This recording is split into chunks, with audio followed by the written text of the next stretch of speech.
there was a professor called Dr. Rosalie Hockey, and she had just bought a house. See, Dr. Rosalie was an analytical chemist, and her training helped her notice something that the average person wouldn't.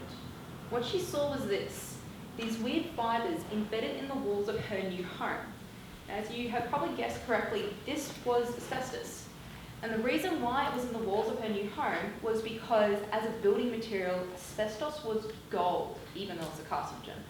So it's heat resistant, it doesn't conduct electricity, and it adds strength and durability to materials that it's combined with. So before it was banned in 2003, Australians loved the stuff. We used tons of it, literal tons of it. And during the houses built during its peak usage year, they're around 40 to 50 years old now, prime renovation and remodel time. This, combined with the fact that we have a growing DIY community, has Australian government agencies predicting a perfect storm for mass asbestos exposure. And this is made particularly concerning when you realise that the scientific consensus for asbestos is that there is no safe concentration level. Any exposure is a risk.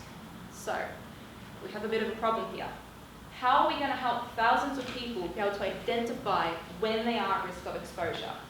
Well, as you probably guessed, we're going to use science. So, what we are going to do is, think about this realistically. We cannot expect thousands of people to be able to identify asbestos the same way a trained lab tech might. But the average person does carry with them an amazing little device that could do this for them. The smartphone. Except we need this to be more than just a smartphone. We need it to be able to think for itself and make accurate predictions based on nothing but the images from that phone's camera. It needs a type of artificial intelligence, specifically a convolutional neural network.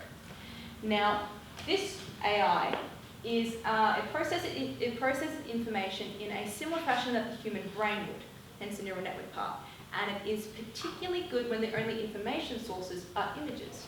Because what it can do is it can look at an image and pick out the individual features in that image, such as colours and shapes, compile that into a list of key features, which it can then compare to objects it's been trained to detect. This is the same mental process that a human actually does when they're visually identifying something, so it's really cool.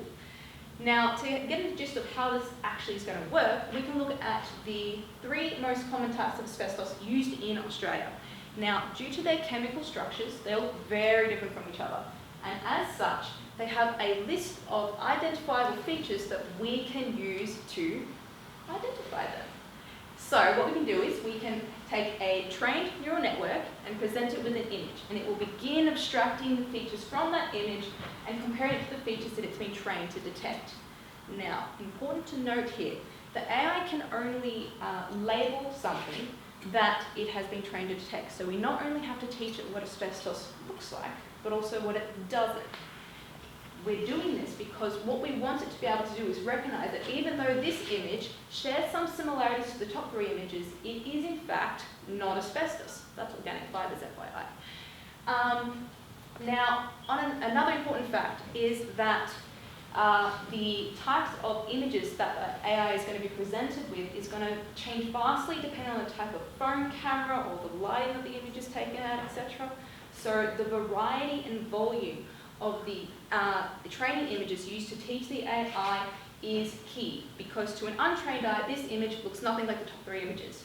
But with the right training, it can still identify the key features that allows it to correctly label this as asbestos.